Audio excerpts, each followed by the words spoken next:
6:55 en la mañana, 8 grados centígrados, y con este marco de Anita damos la bienvenida a la emisión de la mañana del Comercio TV. Claro que sí, bienvenidos a todos ustedes, gracias siempre por su amable sintonía.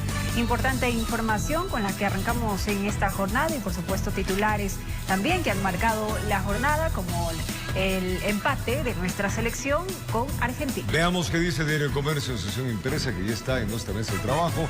Hay importantes títulos. Estados Unidos detiene a Carlos Pollitt por lavados de activo. Guillermo Lasso quiere mover los hilos sin la presión de la Asamblea. Y evidentemente, pues el central dice: vamos ecuatoriano, en Qatar tenemos que ganar, haciendo alusión al cierre ya de estas eliminatorias y la clasificación de Ecuador, de nuestro país, a esta cita mundialista que será en noviembre y en diciembre. Usted lo puede solicitar a su vocedora de confianza, esta edición impresa del diario El Comercio.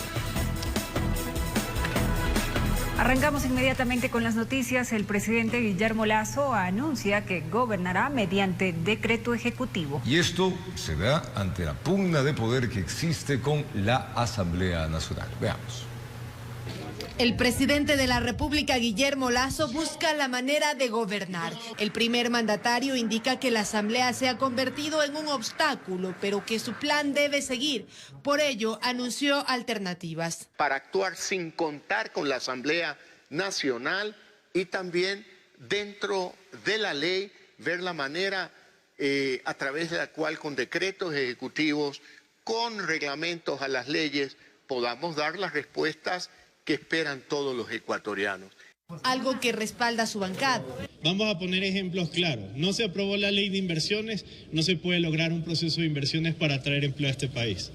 No se pudo sesionar el día sábado porque algunas bancadas legislativas no quieren hacerlo, no pudimos avanzar en materia de seguridad. Hay diferentes elementos que la Asamblea Nacional tiene que avanzar, pero si la Asamblea no lo hace, ¿qué esperan? ¿Que el Ejecutivo se detenga? No, señores. No. El Partido Social Cristiano considera por su parte que gobernar bajo decreto es una vía legal. Enhorabuena que la cordura vaya llegando ya a Carondelet, porque los tambores de guerra realmente no ayudan a absolutamente nadie y el único que pierde es el país. Así que enhorabuena, el 80% del plan de gobierno se puede hacer sin asamblea. Cumplan el plan de gobierno. Pero entonces, ¿qué haría la Asamblea Nacional? Hay quienes no están de acuerdo con el anuncio presidencial. Está desnaturalizando la propuesta con la que llegó al Ejecutivo. Es decir, el país del encuentro ahora es un país del desencuentro. Está quitándole las funciones a la Asamblea Nacional. La Asamblea Nacional, como poder del Estado, tiene la capacidad de rechazar, archivar en democracia los proyectos de ley. Las pugnas entre el Ejecutivo y el Legislativo se incrementaron luego de que la ley de inversiones fuera archivada, informó Valeria Navarro.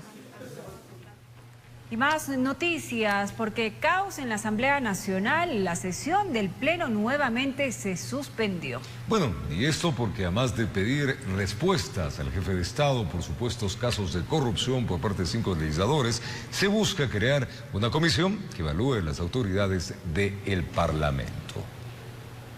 Una jornada caótica se vivió en la Asamblea Nacional. El legislador Mario Ruiz pidió al Pleno que rechace las declaraciones del presidente Guillermo Lasso sobre presuntos actos de corrupción que involucran a 5 legisladores de Pachacutic. En una moción solicitó que el primer mandatario entregue las pruebas. Como Pachacutic, nosotros somos los primeros que estamos llamados a pedir evaluación, a pedir que se investigue a nuestros compañeros. Y si hay las pruebas, nosotros mandarles sacando. Y si no hay las pruebas, que quede como lo que está quedando el presidente de la República. Un denunciólogo, un niño chiquito que se pone bravo porque no le dan su chupete. Pero al pedido del asambleísta Mario Ruiz, la bancada correísta solicitó que se sume la evaluación al Consejo de Administración Legislativa. Es necesario que todos nos demos un baño de verdad. Al momento la Asamblea Nacional no tiene una credibilidad porque efectivamente la efectividad de esta Asamblea está en tela de duda y para eso es necesario evaluar a los del Consejo de Administración Legislativa. Esto subió las tensiones. Yori no quiso incluir esta parte en la moción, por lo que el caos se desató. Tienen que respetar la ley y la Constitución. Aquí no pueden venir a hacer lo que les da la gana. Suspendo la sesión por falta de garantías. La presidenta salió rodeada de la escolta legislativa mientras los asambleístas de UNES del Partido Social Cristiano y los autodeclarados rebeldes de Pachacuti denunciaron el accionar de Yori. Este espectáculo bochornoso debe parar, presidenta. Usted por miedo no puede ni debe respetar la ley y aquí estamos para decirles de diferentes bancadas, presidenta, que vamos a tener que en este caso o autoconvocarnos. Esto es insoportable, es una actitud de capricho de la señora Yori. Esto nos da la razón a quienes hemos dicho que hay que evaluar la actitud de las autoridades de la Asamblea Nacional. Pero no todos están de acuerdo con esto, pues consideran que el correísmo a la cabeza vuelve con su estrategia de buscar sacar a Yori del poder para acelerar los procesos de juicios políticos e ir por los miembros del Consejo de Participación Ciudadana y Control Social. Están tratando de meternos gato por liebre desde el correísmo. Y eso nosotros no podemos permitirnos ni prestarnos para eso. Informó Valeria Navarro. Y la ministra de Gobierno Alexandra Vela y el vocero de la presidencia Carlos Gijón renunciaron a sus cargos. Esto sería parte de los cambios anunciados por el presidente de la República, Guillermo Lasso, dentro de su gabinete. Fue el propio presidente de la República, Guillermo Lasso, quien anunció que su gabinete tendrá cambios por motivos específicos.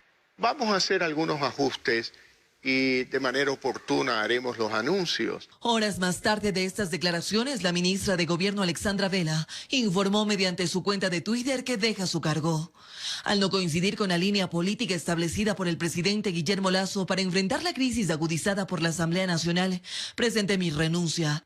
Preservar la democracia para transformar al país requiere aplicar el mecanismo de la muerte cruzada, afirmó. Vela asumió el Ministerio de Gobierno en julio de 2021. Reemplazó en ese cargo a César Monge, fundador del movimiento Creo, y quien falleció a causa de cáncer. La funcionaria estuvo a cargo de entablar diálogos con las bancadas representadas en la Asamblea Nacional y de dirigir la política de seguridad del Ejecutivo. Pero no fue esta la única renuncia presentada. Un poco antes se dio a conocer la decisión de Carlos Gijón, quien se desempeñaba como vocero de la presidencia de la República. Él expresó a través de sus redes sociales: Amigos, retomo mi cuenta de Twitter para contarles que he renunciado al cargo de consejero de gobierno. Creo que el presidente Lasso es un patriota y he sido testigo de su trabajo incansable por los más pobres.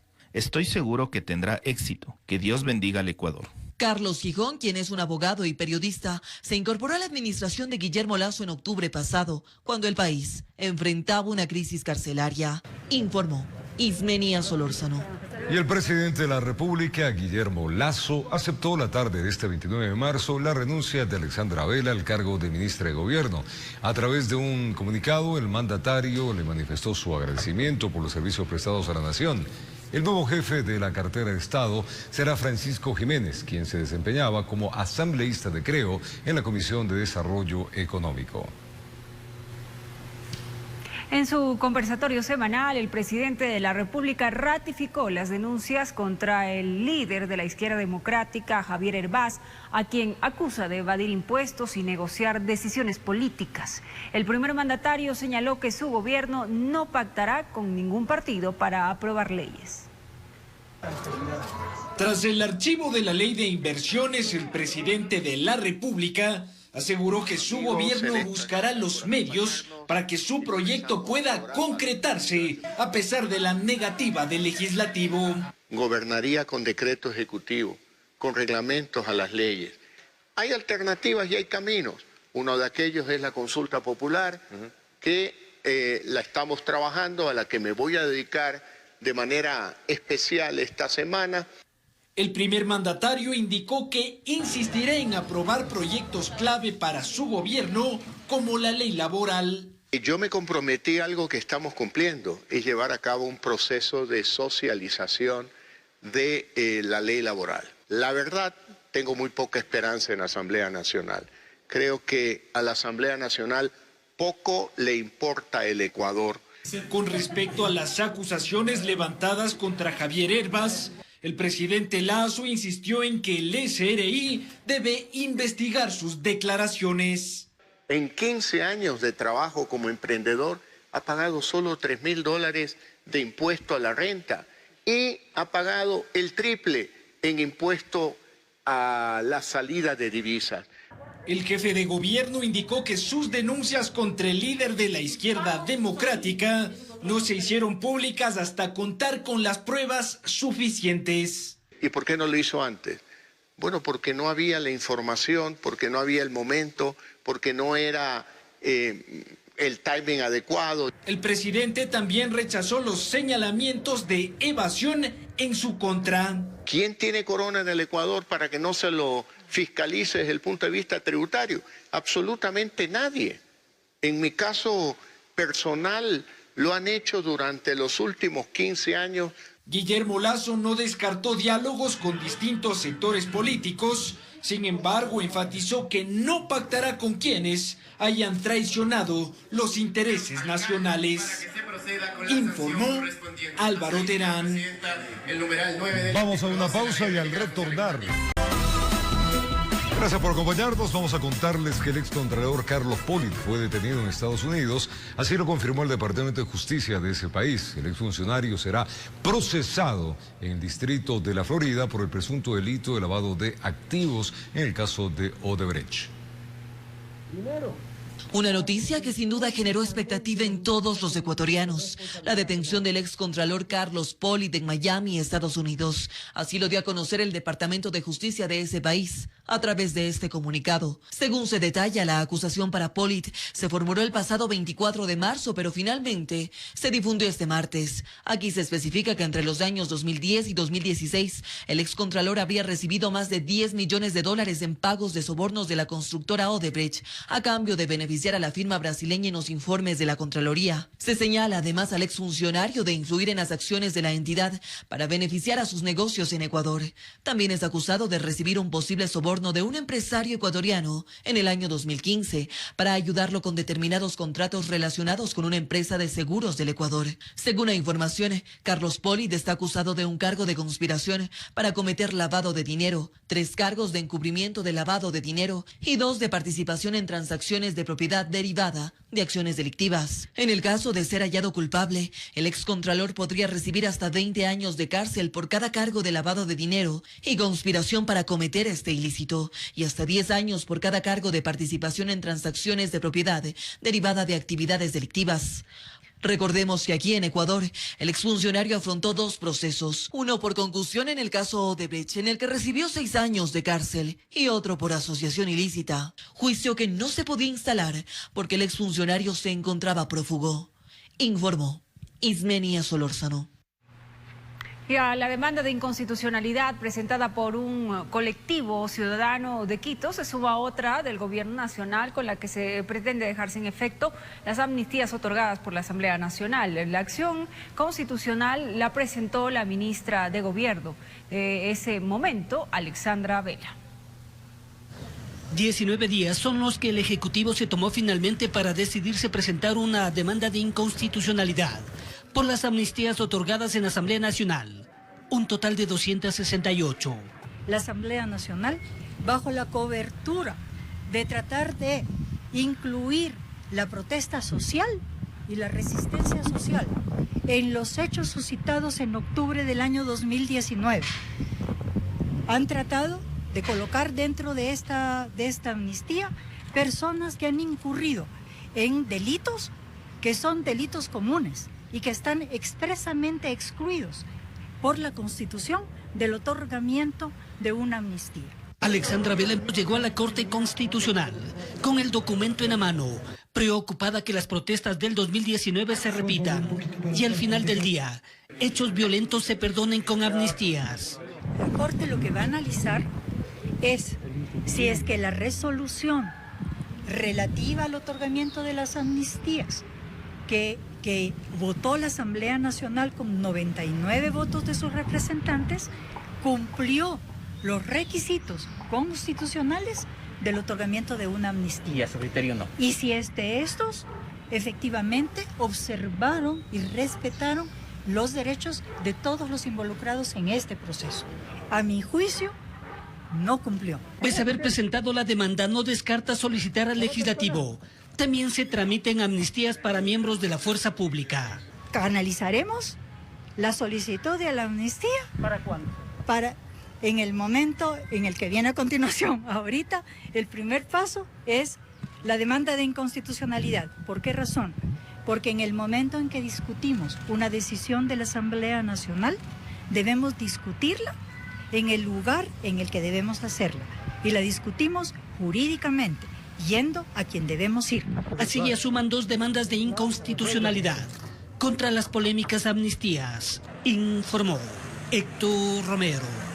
Remitir a la Corte Constitucional el veto presidencial a la ley que garantiza la interrupción voluntaria del embarazo en casos de violación es improcedente, según varios expertos. La intención, dicen, sería dilatar el análisis del documento en el legislativo.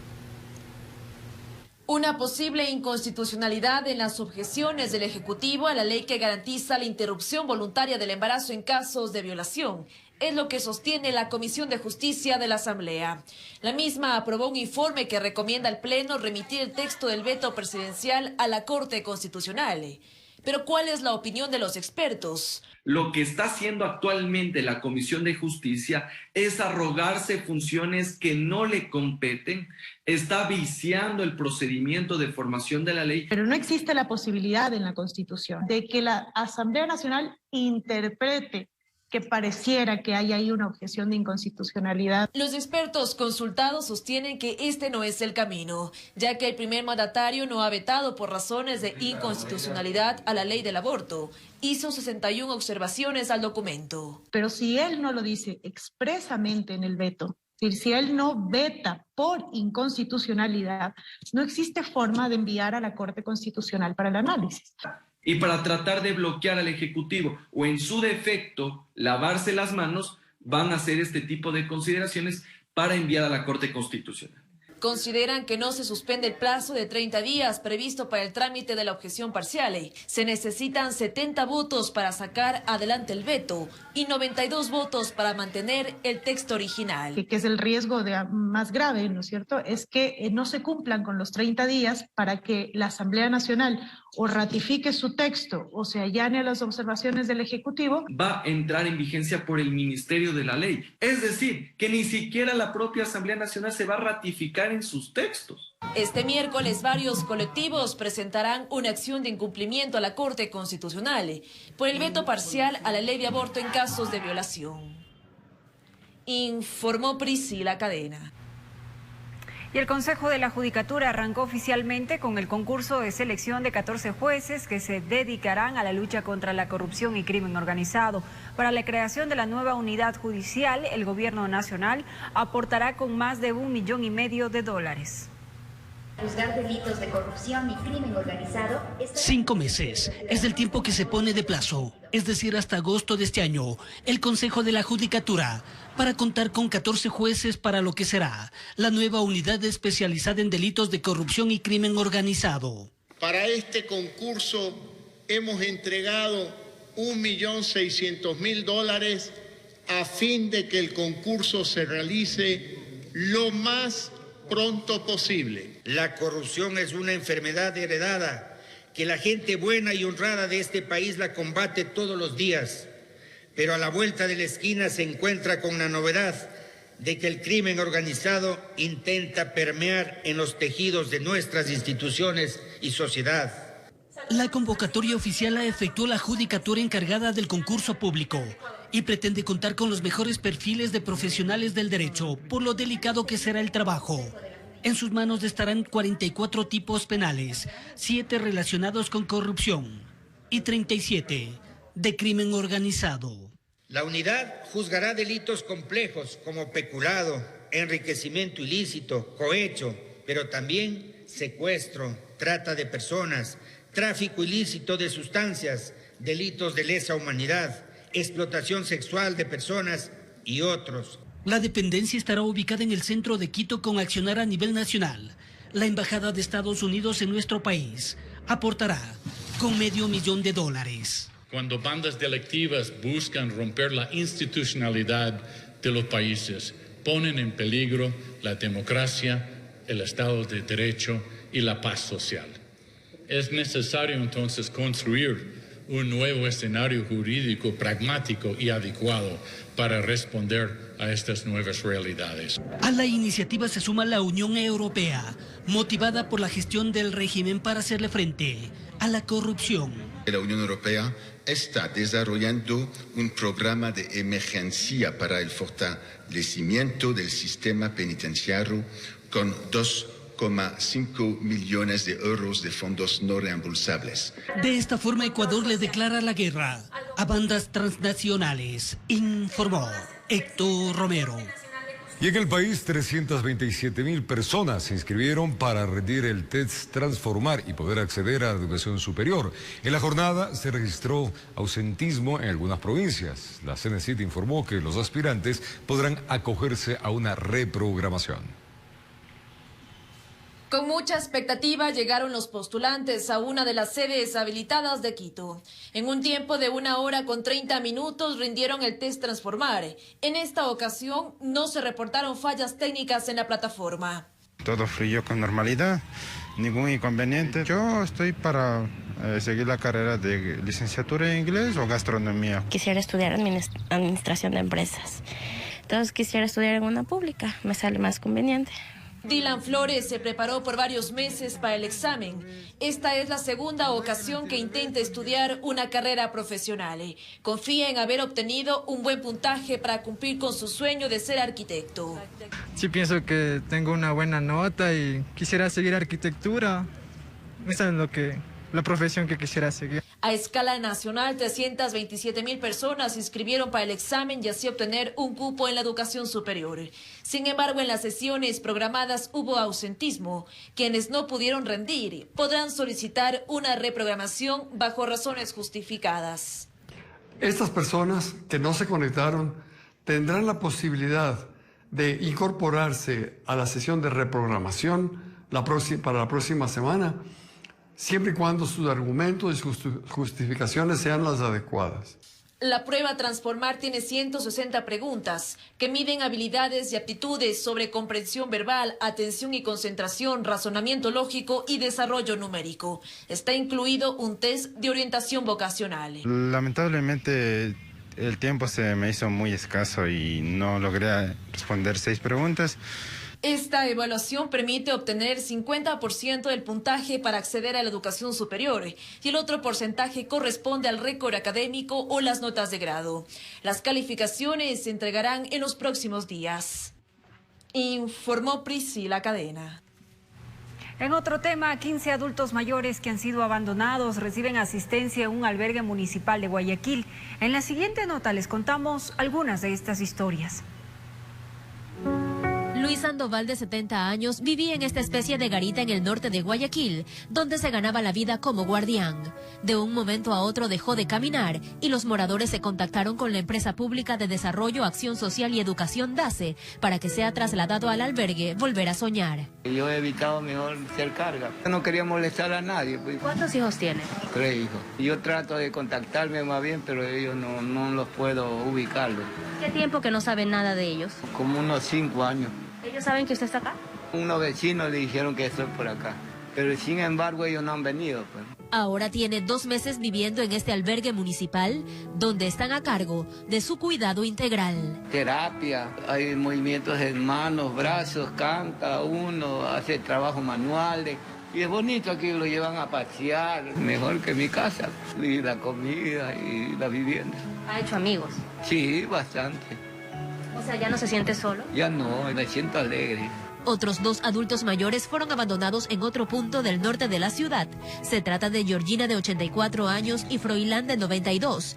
Tienen 52 años de casados. El señor presenta deterioro de sus capacidades cognitivas y movilidad reducida, y la señora deterioro auditivo y también problemas de movilidad.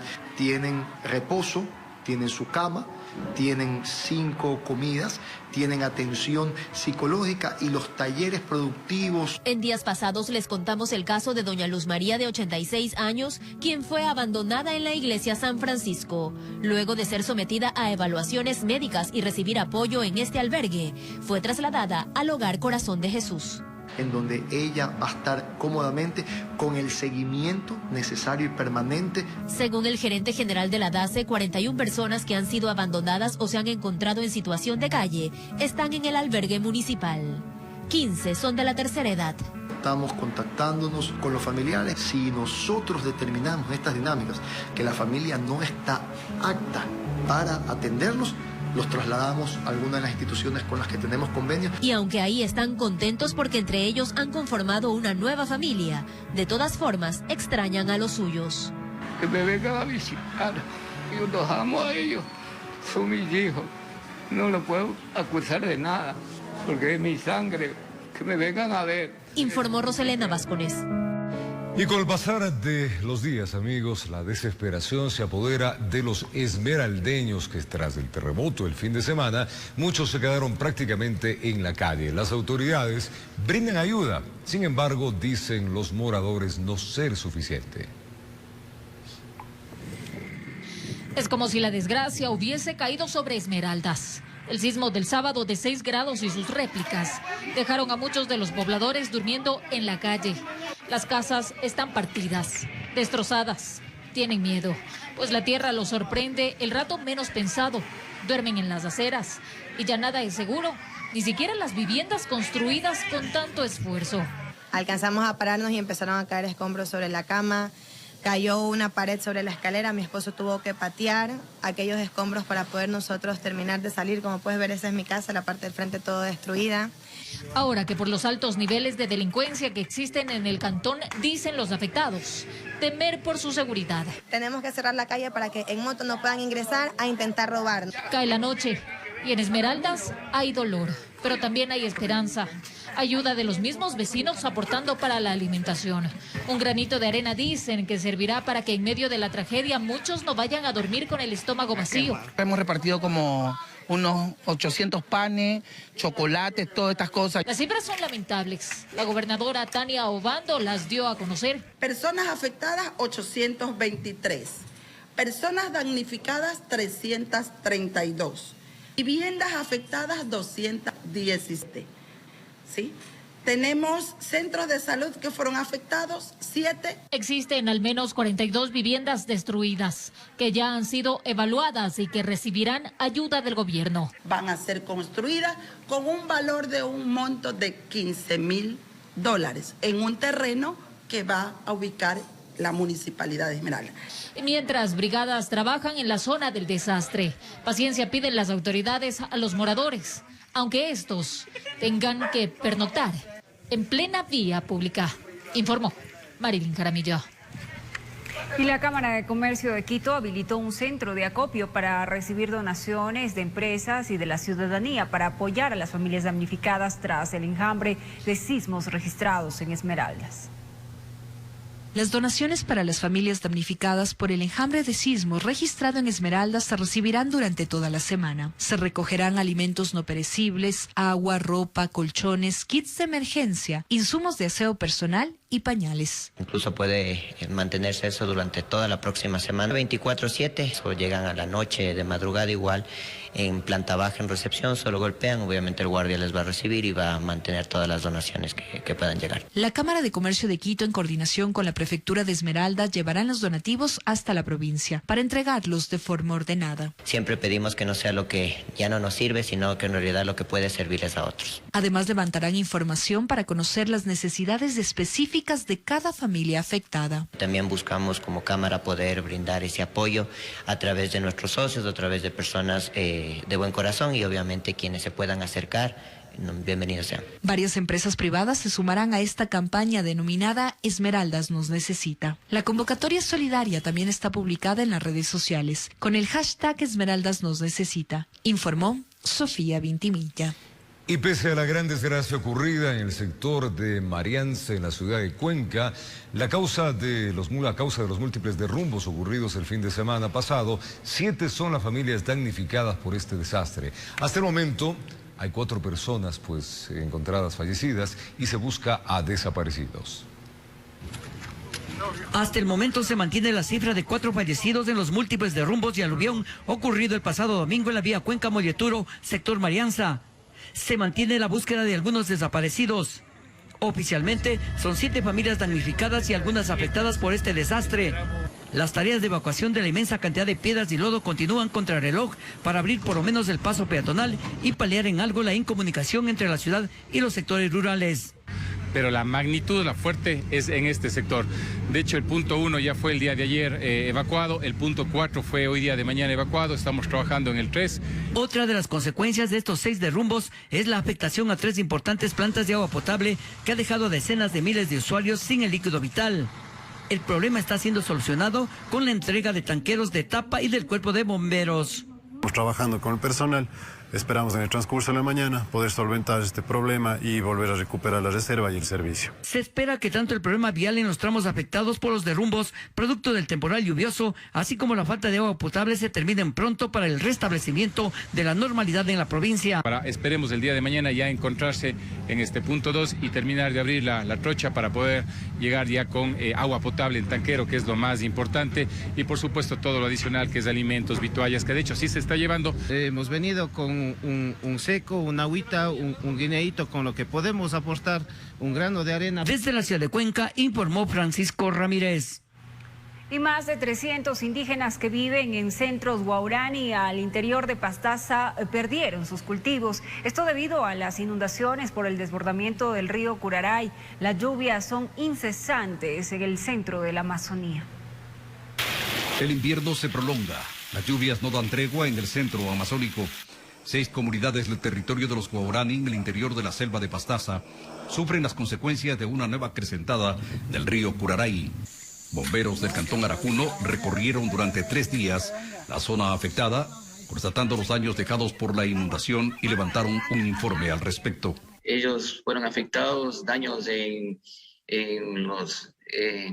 todo lo que es las chacras, en todo lo que es chacras, más afectaciones. Están en un apartado sector selvático. El desbordamiento de sus aguas dañó extensiones de cultivos, los productos básicos para su alimentación. Son así yuca, plátano, maní o maíz. Se ha llevado todo, ¿no? Prácticamente. Perder sus plantaciones es perder el principal sustento alimenticio que tienen. Su lejanía y falta de recursos les vuelve dependientes de lo que la tierra les provee en su propio hábitat. Si es que el agua llegó a las chacras, automáticamente eso se pudre los productos y ellos quedan sin su alimentación diaria que tienen. Hay ayuda que Mini Monito. En esta ocasión también pide que nos dé ayuda. Con el informe de los bomberos, la unidad de gestión de riesgos del municipio de Arajuno alista el envío de más de 300 kits alimenticios para los afectados. Informó Edwin Fernández. Aprovecho el desayuno, 7:36 en la mañana, en Galápagos, allá donde nos ven vía satélite, 6:36. En Guayaquil, pues en la vía que une a Guayaquil se tuvo un gravísimo accidente. Esto es en la vía Daule, pues acabó con la vida de 2 personas. Ahí le tenemos en vivo a esta hora a Carlos Julio Gurumendi, está en ese lugar para darnos detalles de este lamentable hecho ocurrido en dicha vía. Carlos Julio, buenos días, adelante.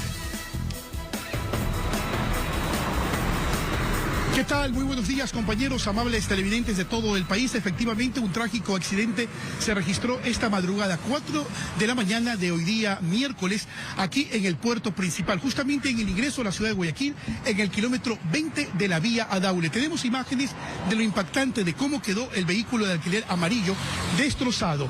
Los conductores, tanto del vehículo amarillo fue identificado como Francisco Napo, de 57 años de edad, quien falleció de contagio, y su acompañante, una persona que había cogido el carro de alquiler de nombre Carlos Moncayo, quien salía de su fábrica de trabajo aquí en la vía Daule hacia el puerto principal. Lo había cogido de alquiler, mientras que la mujer que conducía el vehículo Jeep de color negro venía en sentido Guayaquil-Daule. Según investigación o las primeras indagaciones de la Comisión de Tránsito del Ecuador de la OIAC, la mujer habría perdido pista y se estrelló contra el vehículo frontalmente, quedando totalmente destrozado. Ella se salvó. Hasta el momento se conoce que fue trasladada hasta el hospital del Instituto Ecuatoriano de Seguridad Social del IES en el norte de Guayaquil. 2 personas fallecidas, 2 hombres quienes iban a bordo del carro amarillo, murieron de contado, y la mujer que manejaba el vehículo negro quedó herida y fue trasladada hasta una casa de salud. Tenemos declaraciones del representante de la UIAT, de la Comisión de Tránsito del Ecuador, sobre este lamentable hecho. Escuchemos. Aparentemente es un choque frontal excéntrico, ya que el taxi venía circulando desde Daule hacia Guayaquil y el otro tipo Jeep de Guayaquil hacia Daule. Se le podría decir que por la calzada mojada, al momento del accidente también estaba carguando. Bien, este hecho se registró, amables televidentes, a las 4 de la mañana aquí en el kilómetro 20 de la vía Daule. Imágenes que ustedes pueden apreciar cómo quedó totalmente destrozado este carro. Los carros fueron ya trasladados hasta los canchones de tránsito de la institución. Los cadáveres de los dos hombres hasta la morgue de tránsito en la ciudad de Guayaquil y la mujer, repetimos, hacia el hospital del IES de Los Ceibos. El nombre de los fallecidos: Carlos Moncayo, quien iba como pasajero del taxi de alquiler, y el dueño del carro, quien manejaba, Napo Francisco, de 57 años de edad. El nombre de la mujer, Viviana González, quien, repetimos, está siendo atendida de urgencia. Su estado es crítico en el IES de Los Ceibos. Es los detalles que podemos dar a conocer a esta hora de la mañana. Nos despertamos hoy miércoles con esta trágica noticia. Sigamos con más información en los estudios. Buenos días. Gracias a Carlos Julio. Manejar, a conducir con el cuidado del caso en todo el país. Como hemos dicho muy tempranamente, las lluvias están y claro, la calzada se vuelve resbalosa. Así que por favor, usted va a salir, tome los recaudos del caso. Y 2 intentos de suicidio se registraron este martes en el puente sobre el río Chiche. Las causas serían problemas personales y profundas depresiones. Por fortuna, la policía intervino e impidió las tragedias. Era la madrugada de este martes y el hombre quiso ponerle fin a sus problemas. Puente sobre el río Chiche. Se baja del carro, va a las barandas de la estructura. Piensa. Regresa al vehículo y por segunda ocasión va al puente. Está decidido a acabar con su existencia. Entonces llega la policía, se van en contravía y lo atrapan. Antes mi compañero se bajó inmediatamente, lo logró coger de las piernas. Posterior me bajé yo y le avancé a agarrar de la cabeza y de los brazos. Es donde me percato que tenía un cuchillo en las manos, queriéndose atentar contra la vida de él y posterior arrojarse al vacío. Así es, el hombre tenía consigo un arma blanca con la que en medio del forcejeo salió herido uno de los gendarmes. Y como se encontraba con aliento a licor, pues obviamente tuvimos que forcejear y a la fuerza jalarle de aquí. El sargento Edgar Viracucha explica que él ha participado en al menos 20 procedimientos únicamente aquí. Es que problemas familiares habrían sido quizá el detonante. Sí, lloraba, decía que ya no tenía más remedio, que la única solución era lanzarse al vacío. Este puente tiene una altura aproximada de 388 metros y según cifras de la policía se registran al menos 3 intentos de suicidio a la semana. En otro de los casos, también este martes, las cámaras captaron un segundo intento de suicidio en el mismo puente, que fue impedido también por la autoridad. Nuestra recomendación como Policía Nacional es que siempre pienses 2 veces antes de atentar contra tu vida. La vida es muy maravillosa. Y si vemos a lo profundo, se nos eriza la piel. Y quienes llegan hasta aquí con avanzados cuadros de depresión, cuando no los pueden rescatar, aseguran su muerte con una caída libre, sin posibilidad de arrepentirse en el trayecto. Informó Marilyn Jaramillo. Una mujer se lanzó al río Tomebamba en la ciudad de Cuenca. Al momento se desconoce la identidad de esta persona. Miembros del cuerpo bombero rescataron el cuerpo. Ciudadanos que paseaban por el parque lineal a la altura del Parque de la Madre de la ciudad de Cuenca observaron un cuerpo que cayó al río. Inmediatamente llamaron al 911, activándose la alarma, siendo miembros del cuerpo de bomberos los que llegaron primero al sitio donde ocurrió el incidente. El día de hoy tuvimos llamado de alerta a través del ECU 911 de una persona que se había caído al río. La misma que pudimos recuperar a la altura del Hospital Regional en el área de emergencia. Luego de comprobar la información, se establecieron espacios de búsqueda en toda la parte baja del río Tomebamba, planificación que permitió dar con la persona que cayó al río. Se trataba de una mujer de aproximadamente 40 años de edad. Y una vez extraído, se pudo verificar que se trata de una persona de sexo femenino, la misma que coincide con las características de una alerta que se generó en el 911 a partir de las 7:30 de la mañana, en donde indicaban de que una persona de sexo femenino se había lanzado al río a la altura del Parque La Madre en el puente que conecta hacia las escalinatas. Hubo dos informaciones respecto a esta muerte. La primera que se manejó fue que la dama había caído al río cuando se encontraba trotando y la otra que se había lanzado a la corriente. La persona presenta una vestimenta de calentador color café, el pantalón. La chompa está con una tipo a cuadros de color plomo con negro y zapatos deportivos negros. Aproximadamente unos 40 años de edad. En este momento el cuerpo es trasladado hasta el centro forense para proceder primero a la identificación del cuerpo y poder contactarnos con los familiares para el trámite correspondiente. Desde la ciudad de Cuenca, informó Francisco Ramírez.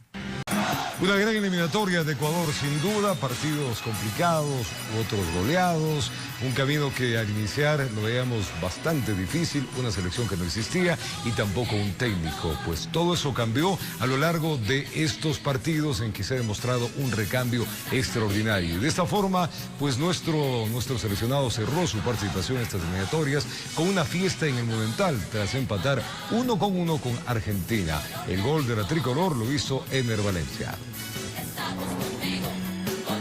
Desde tempranas horas de este martes, la hinchada de la Tri estuvo en los exteriores del Estadio Monumental para estar presente en el encuentro entre Ecuador y Argentina. Los colores amarillo, azul y rojo en sus camisetas, banderas y el grito Ecuador era la forma de apoyo del jugador número 12. ¡Ecuador! ¡Ecuador! ¡Ecuador! Hoy día le ganamos a Argentina 2-1. Hoy día ganamos 3-0, 3-0, con fe, que hoy ganamos. Saltar el cerramiento de los exteriores del Estadio Monumental por estar dentro del reducto para ver a Argentina con su máxima figura, Lionel Messi, y al equipo de todos, formó un total alboroto y furor de los hinchas en la previa del encuentro. Más de 60.000 espectadores ovacionaron a la Tri en la cancha por conseguir el cupo al Mundial de Qatar. En la primera etapa se vio un juego parejo, pero sería el equipo argentino quien marcaría por intermedio de Julián Álvarez a los 24 minutos de juego. Así se fueron al descanso. En la segunda parte empezó fuerte Ecuador y tuvo sus opciones, pero Argentina aguantó. Antes que finalice el partido, falta penal a favor de Ecuador. Va al cobro Ener Valencia. Gol. Ecuador 1, Argentina 1. La albiceleste cumple 31 partidos sin saborear la derrota. Scaloni iguala el récord de Alfio Basile. Este viernes será el sorteo de grupos y conoceremos los rivales de la selección ecuatoriana en el Mundial de Qatar, informó Antonio Reyes. Y claro, nuestro director técnico de la selección, Gustavo Alfaro, se mostró optimista tras el resultado del partido entre Ecuador y Argentina en la cancha del Monumental de Barcelona. Bueno, escuchamos las declaraciones del técnico de nuestra selección. El proceso es a veces doloroso porque es un aprendizaje doloroso que vienen con derrotas, pero en definitiva lo importante es que este es un equipo que quiere creer, que quiere ir por más y que va a seguir peleando por eso. Lo importante es que esta llama que estos chicos encendieron no se apague en Qatar y que el desafío sea que Ecuador tenga una generación confiable de jugadores por lo menos para 10 años. Claro, las palabras del técnico sin duda son sentidas, ha hecho un gran trabajo, una labor incansable. Recordemos que Alfaro, cuando llegó a nuestra selección, no tuvo jugadores, tuvo que revisar uno por uno y sacar una selección de la nada. Evidentemente hay un recambio y un trabajo que se lo viene haciendo desde las bases. Es por eso que hay un cambio y la esperanza de que en este Mundial Ecuador sea un protagonista, ¿no? Que eso se debe ser ya la premisa. En todo el país, como no puede ser de otra manera, se registraron los festejos de esta sentida clasificación y evidentemente pues el partido que dejó este 1-1 en Guayaquil, la ciudadanía salieron a las calles a celebrar pues la clasificación de la Tri al Mundial. ¿Quieren ver cómo celebraron en distintas ciudades? A continuación. Ahora, en Ecuador solo hay espacio para la alegría.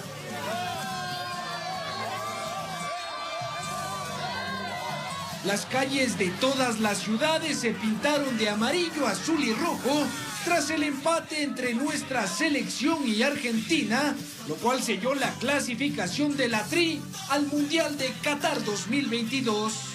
Lo mejor de la historia, empató 1-1, fue lo mejor. Lo empatamos los argentinos, no merecíamos perder. Los chicos se lo merecen tanto esfuerzo, se lo merecen. Sí se pudo, nos vamos a cantar, sí se pudo. La alegría se desbordaba en todas las ciudades del Ecuador, sobre todo en la urbe porteña, donde los hinchas de la selección resaltaban el enorme esfuerzo de los jugadores y del profesor Alfaro para cumplir con el sueño de llegar a nuestra cuarta cita mundialista. La fiesta se extendió hasta altas horas de la noche con el tradicional cántico del Sí se pudo, que afirman nuestros hinchas, acompañará a la selección hasta Qatar 2022. Informó Álvaro Terán.